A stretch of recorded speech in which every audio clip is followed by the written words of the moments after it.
All right, y'all, so let's talk about this. So, I want to say, I'm looking at Adrien Broner. Adrien Broner is hanging out with this kid that calls himself Deen the Great. And I'm looking like, who's the brains between the two of them? I see comments in the comment sections of the videos. Yo, Adrien Broner, the funniest nigga alive. Yo, Broner is so funny. Ha ha ha. Yo, Deen the Great is hilarious. Yo, right? Yo, these two together is magic.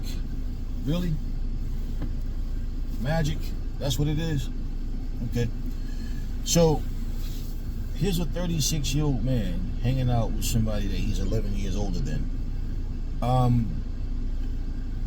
What type of mentor are you to someone that basically has no direction, and neither do you? And to me, it looks like what they're doing together, it's more like you know what, just let these two niggas be who they are and let them monetize and make some money off their channel. And every time I see these two, they're drunk, they're doing something stupid, they act like children, but this is the way people roll now, right?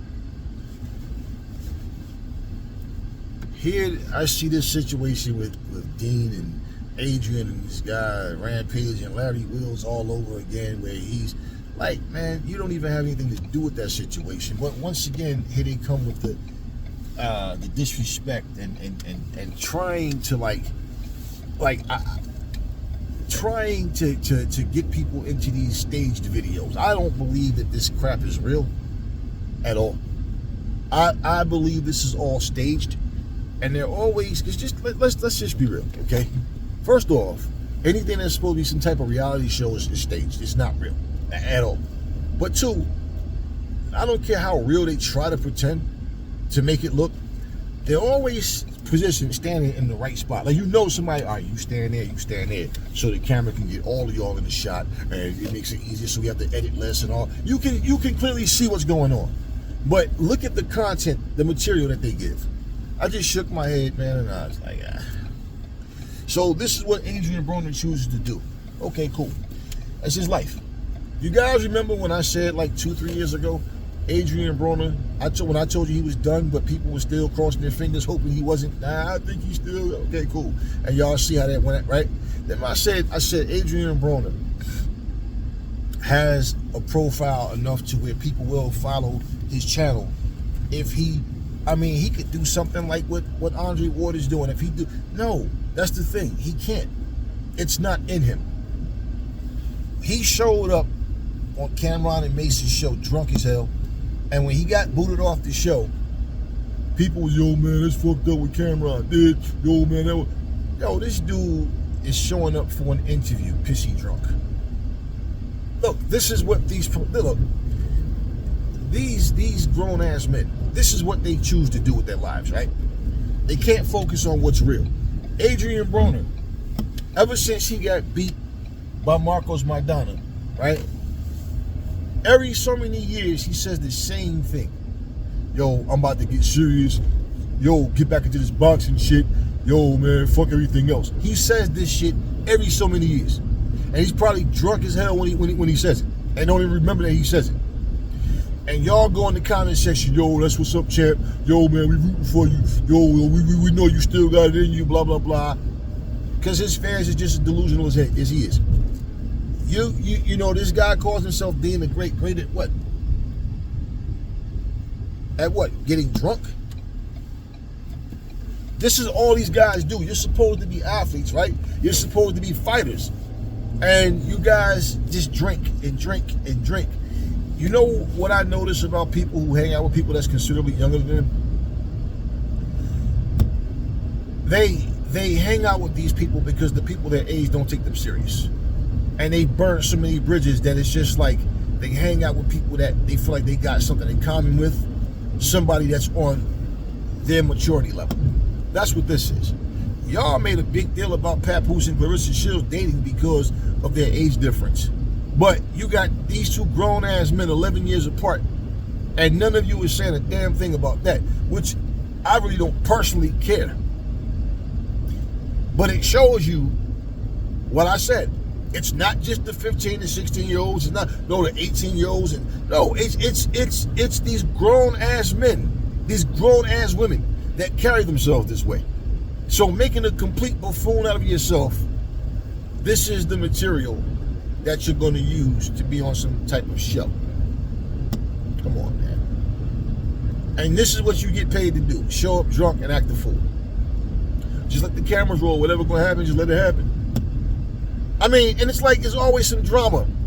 Everything is some drama. Somebody's upset, irritated, about to fight, whatever. All I see Dean do is get slapped around, cursed out. He got punked and kicked off Adam 22's show. Like, what are we talking about, man?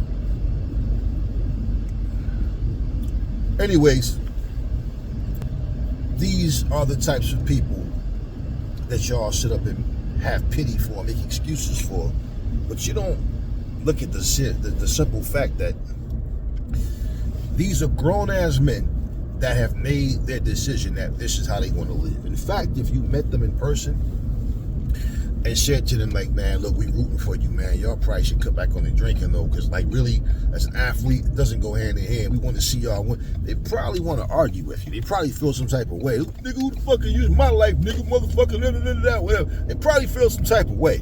But y'all, prayers up for Adrien Broner. Prayer, man, come on, man. You gotta want help, you gotta want change, or whatever it is that you need first. In his case, he needs both. You know, you had like Ray J walk right here talking about he only has 6 months to live and all this. Then he comes out talking about how he came out of the closet, might give a fuck about that closet shit and that and talk about being gay and all, right? Same dude that was talking about God some years ago. Talking about going to church and how God put him in a position. God is the reason that he accomplished what he's accomplished and blah, blah, blah. I'm more than just Brandy's brother, yada, yada. Now look at how you're acting now. Everybody wants to be the bad guy. Everybody wants to be negative. Everybody wants to show this ignorant side of them and like, this is just who I am. And these are your heroes. Anyway, this is sad. This is really sad. Like, it's disgustingly sad that this is what grown men and women produce nowadays. And what's any different between these guys and actual teenagers? What's any different?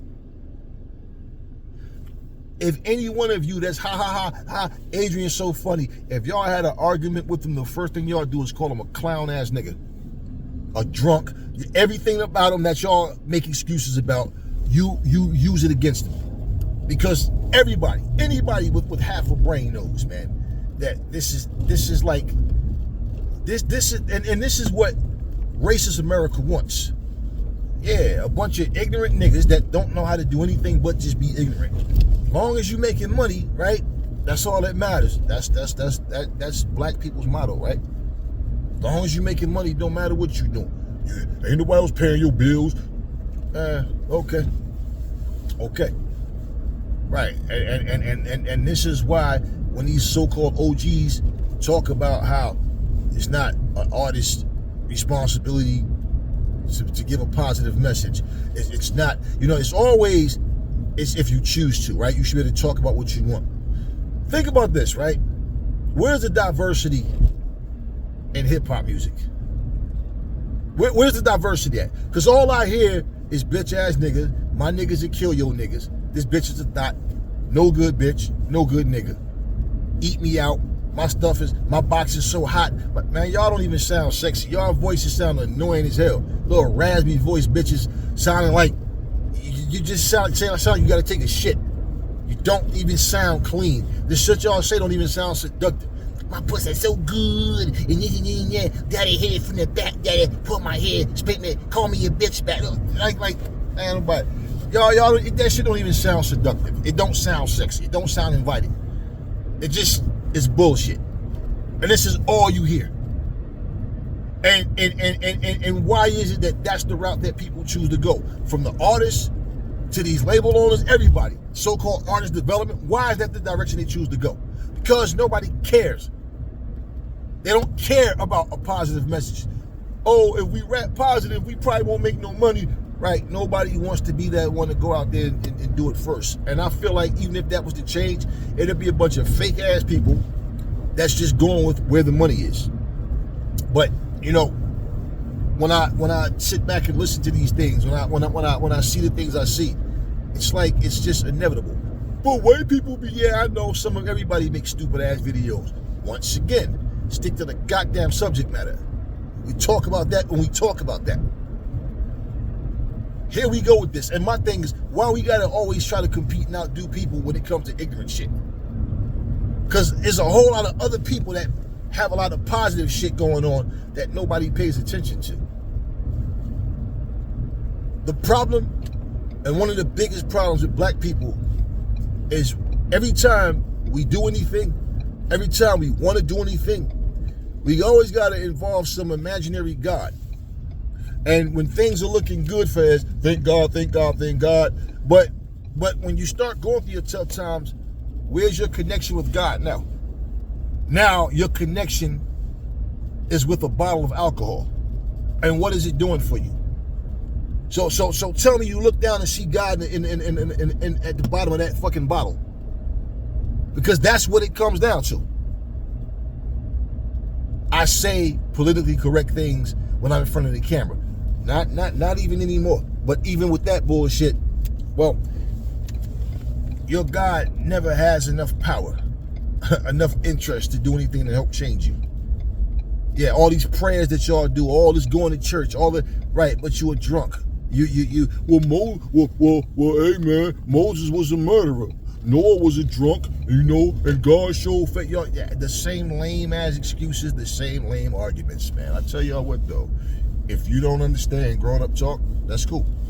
Just keep your clown asses out my fucking comment section, because if you're drunk and you feel some type of way, then I'm talking to you too.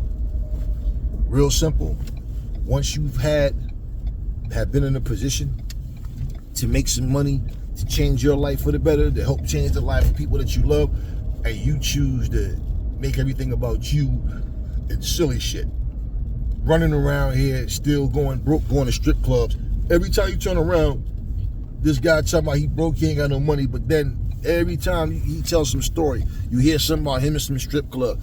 So you ain't got no money, but the second you get some, you want to go throw it away to some females that don't have the slightest bit of interest in you in the first place. But I mean, it is what it is, man. This is the way these people choose to live their life. You know what I say? I say real simple. You are the reason you're in the position you in. There ain't no goddamn Al Heyman, ain't no Floyd Mayweather, ain't no Leonard Ellerby. It's nobody else, not your baby mama, not the chick next door, the guy down the street. It's all the way you choose to live. And the fact that you hanging out with this dude 11 years younger than you, I don't know. This generation is just different. And it's not like, it would be one thing, because they're grown men, but it would be one thing if this dude Dean was really mature, and you'd have to dumb yourself down to be around him. No, y'all act exactly the same, and y'all 11 years apart. That's sad. That means when you was 11 years old, you was like the 5th grade. Dean was just coming out of his mama's belly.